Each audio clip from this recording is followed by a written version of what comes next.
Here in San Diego, though, there were predictions of high voter turnout. In fact, the Registrar predicted about 70%. So did we hit it? Kelly Hessedall is live at the Registrar's office with whether those predictions were right and more on how San Diegans voted in this recall. Kelly.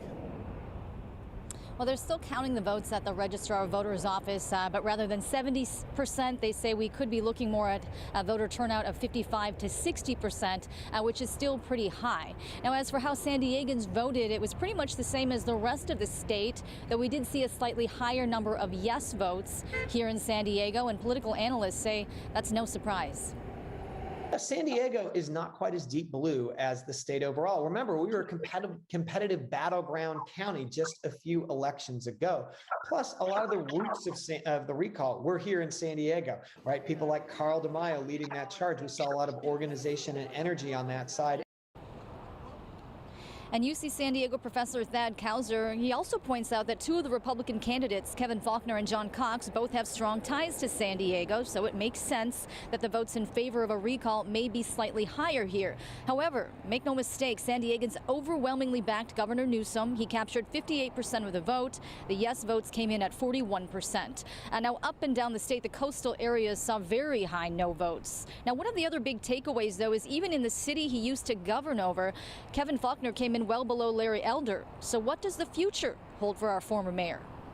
Now we see that it's simply not possible given the polarized politics. He had a perfect storm, and unfortunately, with a named candidate like Larry Elder, who performed better than even the polls suggested, securing what looks like right now 47% of the vote, nearly a majority in spite of the 46 candidates he was running against. To me, if I'm Kevin Faulconer, that says there's no room for a moderate Republican to advance in California.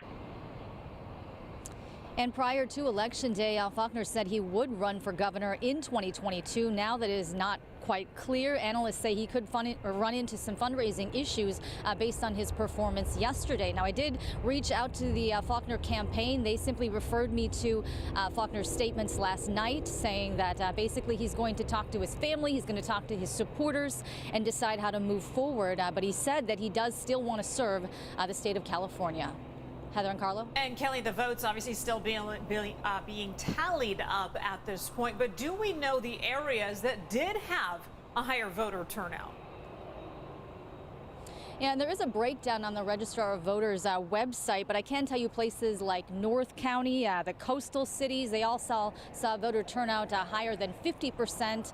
In the South Bay, we saw voter turnout at this point at least somewhere between 20 and 40%. The other thing that I would point out is that San Diegans overwhelmingly voted by mail-in ballot. All right, Kelly Hessedall reporting live on the election. Some interesting pattern there, but also just good to see San Diegans getting out and participating. Yeah.